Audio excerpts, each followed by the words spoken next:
Hey, I'm going to talk about blackberries, butt nuggets, and my new gimbal. Stay tuned.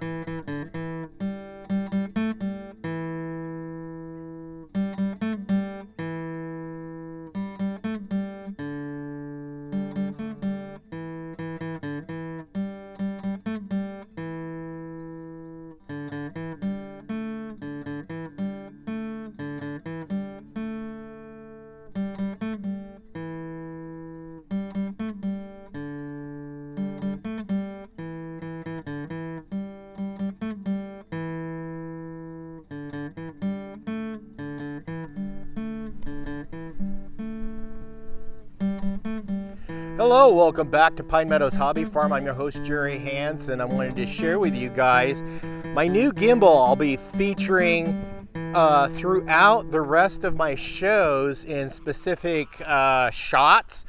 What a gimbal is, it's like a Steadicam. A Steadicam is another name for it, but they do have a Steadicam product. But this is a gimbal. It's electric. It's got motors or servos in here. It's got a servo here, it's got one back here, it's going one down here, so it keeps the camera absolutely level, as you can see, so it makes for a smoother transition for films. And so I'm going to show you guys the effects of this as I take you throughout the show and go through and film different features on this episode. So that's it. I got the gimbal the other day for $30 from a thrift shop that's attached to a church, and I did an episode on that. And these things are over 300 bucks from Amazon. Yeah, check that link out. But anyway, I want to talk about blackberries. Namely, look at here.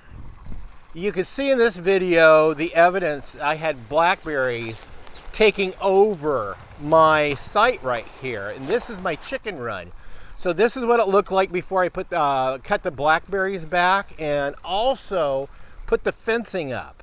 I removed the blackberries 2 years ago because I just wanted to fence this off and get the chickens their own area to keep them pretty much contained. I do let them out from time to time to free range because my chickens will eat lizards, they'll eat snakes, they'll eat mice, they'll eat bugs, ticks, what have you. So they're good for around the farm or the home, the urban garden. They're especially good, but they get rid of all the pests. Anyway, I wanted to free up their area here, so I took the time and cut back all of the blackberry bushes.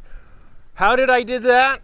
Well, I used these little pinking shears, these pruners, and some loppers, and I did it. It took me about a month to get rid of them, but slowly but surely I got rid of them, and this is the evidence of what we've got now. Yeah, I lost my berry crop, but it's okay. There's plenty of berries growing everywhere around us. This is just one nuisance patch I had on my farm that I really didn't want to keep because it was taking up a lot of space, as you could see. So let's transition into butt nuggets. Yeah, egg prices are going up. I have no problem. I have 12 hens. I have 2 roosters. I always keep 2 roosters on, an heir and a spare, just like the royal family. Yeah, let's see if we have any eggs in here. Nope, nobody's laying yet. Of course, it's pretty early in the morning. Oh, one of my honeybees is out. It's warm enough for the honeybees to get out and start foraging. I better start feeding them. It's 50 degrees out. I guess it's warm enough, and plus the hive is painted dark, so it's going to absorb all the sunlight and heat it up inside. So that helps them out during the winter months, but it's good to see that I've got some activity going on in my hives. Very fortunate that I have this activity. I'll be splitting hives here towards the, probably next week as it warms up more. I'll be feeding these girls. They'll start growing out the hives. The queen will lay more eggs. So I'll look for new egg cells or new eggs and transfer over some worker bees into these other hives and split my hives, because what the workers will do is they'll take that little newborn egg or new laid egg, and they'll pick one and they'll feed it royal jelly, and then they'll make a special cell around it called a queen cell, and they'll raise their own queen in the absence of a queen in a hive. So that's one method. There's several methods of splitting hives and making new queens. This is one method I'm going to use, is take a couple of frames of worker bees and a frame of brood, fresh laid brood, with some food, and put them in a hive. Then later on I'll do that again. So I don't want to weaken this hive too much. I'll do it gradually throughout March and April and maybe into May.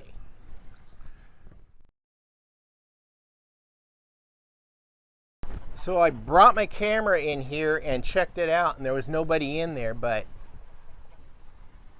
just as I suspected, there's a hen in there right now. I don't want to disturb her. I do have to get some more straw in there for their bedding, because they really like these boxes over the nesting boxes on the side.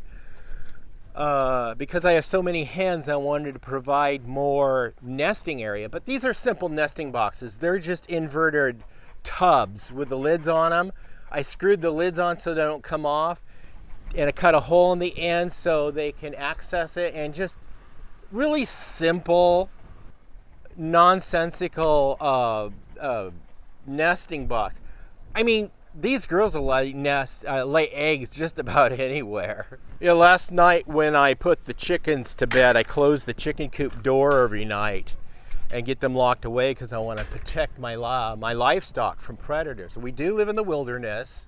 As you can see in this video, this is a drone video. I hired a young man, Alexander Caseman. He lives out of Eugene, Oregon. I met him at a meet and greet for filmmakers locally here. This is the last meet and greet I went to. But anyway, I met him a couple of months back, and he's a drone pilot, so I hired him to do this drone footage for my homestead, and he did a fabulous job. Then I sent some of the video that he shot down to the network, All 3 Media out of the Sony building in Los Angeles. They're the ones who are editing the reality show that we just got through filming for Discovery's Homestead Rescue. We're in an episode somewhere in season 10, so stay tuned for that one. But anyway, they may use his video image, and I'll be networking with other filmmakers locally, because it looks like I'm getting into producing, so I'll be hitting them up for maybe looking for another project to help them with in producing, because I got a lot of equipment to contribute. And we'll see. I'm looking across the pond here, and there's a duck egg. I think that's a duck egg over there. Let's go look. Let's go over here and check out this duck egg.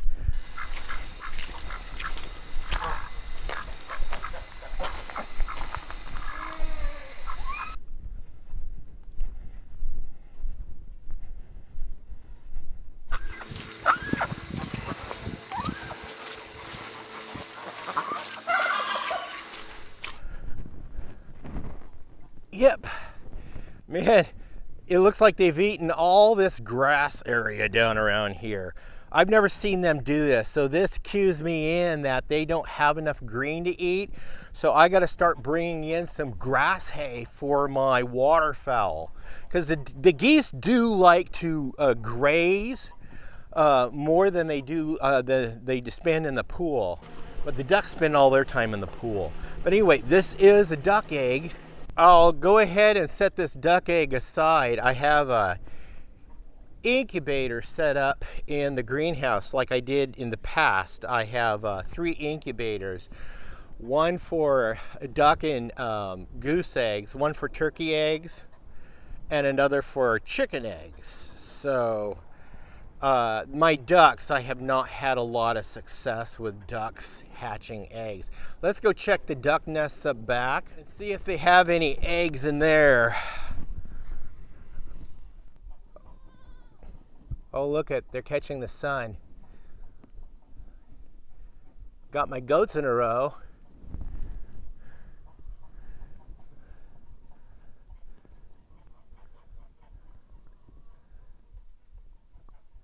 There's the other baby over there by its mama.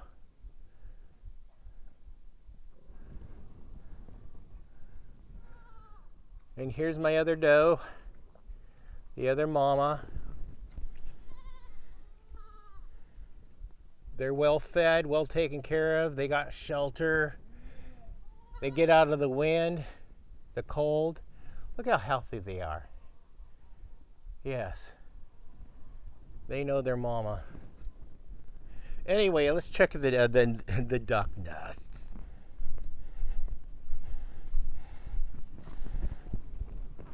Nothing in there. I see a nest, but I don't see any eggs in there. Let's go over and check the geese. I'm gonna put this in a basket and we'll carry it down to the greenhouse. I'd like to set my eggs for about a week or two before I actually start incubating them, and that way I can add more eggs to them. So let's go get a basket and check the geese.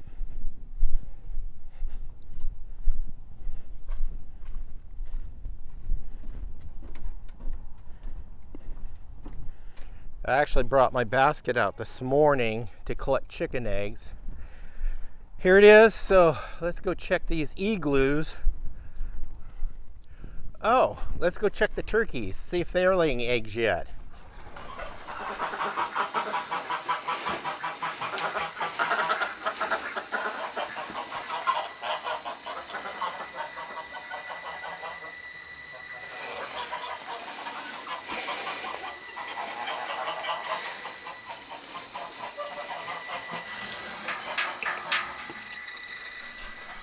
No, they're not laying yet. Unless, God forbid, they are laying and rats are getting into them, because I'm trying to keep control over rats with my Jiffy cornbread mix and baking soda mix. It's equal parts. But if you can't get Jiffy cornbread mix, cake mix, or any kind of mixture that a rat would eat or a mouse would eat, just throw it together with a baking soda and it'll kill them. I'm having great success. This is my breeding pen for my ducks and for my geese. I keep the geese separate from the ducks during breeding season. Oh my goodness, they get territorial. So yeah, the geese will get really territorial. I got the igloos down here and I got them packed full of straw to make it comfortable and enticing for the geese to get in there and lay eggs. Let's see what eggs they have in here. That one's empty. That one's empty. This one is, holy cow! 1, 2, 3, 4, 5, 6, 7, 8, 9, 10, 11, 12, 13. 13 eggs in one nest. 1, 2, 3, 4, 5, 6, 7, 8, 9, 10, 11, 12. About 12 eggs in another egg nest. 25 goose eggs. The geese have been okay with setting and incubating their own eggs. Last year, I didn't have much success. But this year, if I just leave them alone and let them do their own thing, we'll try it. So hopefully they'll hatch a bunch of goslings, and I'll have goslings to sell and to process, because I need to get some of these geese into freezer camp. Got too many. Well, and then I outfit other homesteads with adult geese or raised geese that they don't need to be under a heat lamp or incubator, because a lot of folks are off grid and they don't have the means to keep things warm. So I just raise them out to like teenager, where they don't need a incubator without parents.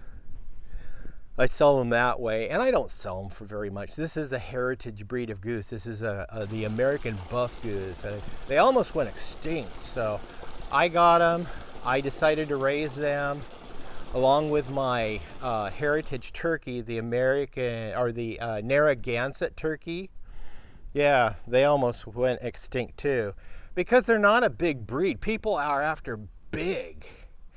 What happens when you go big on everything? Big meals, Big Mac, big this, big that. Well, you get big like I was a couple of years ago. I was big.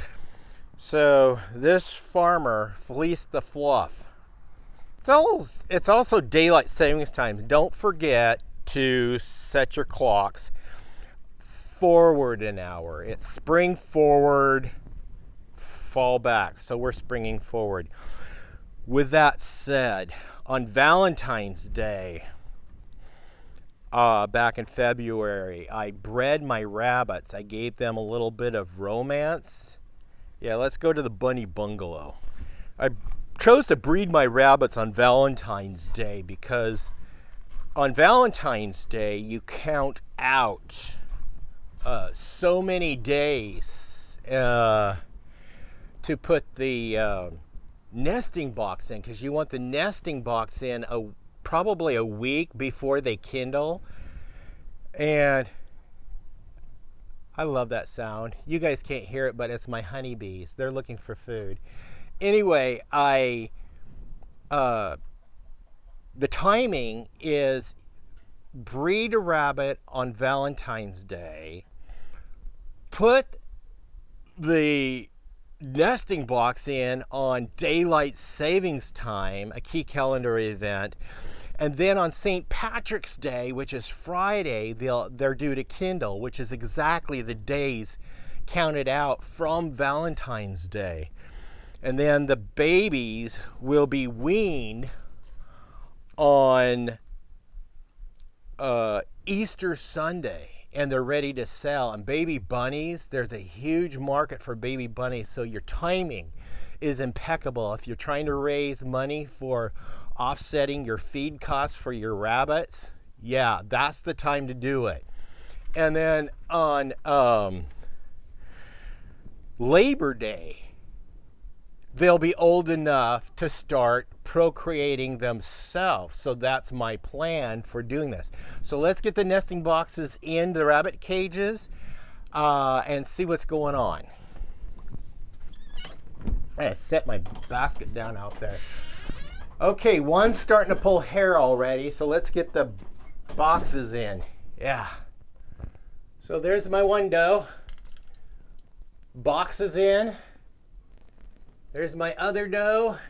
She's the one I caught pulling hair just now. Boxes in. And then this one is actually in her box. That's cool. She took to it right away, almost as soon as I put it in there. That's funny. So originally, to start the episode with, I was just going to talk about blackberries and butt nuggets, but it evolved into a couple of other things that were on the fly, is what they call OTF. Spontaneous filming, because when I got buzzed by the bee down by the chicken coop, I thought, oh wow, the bees are out, so we'll add bees to the title.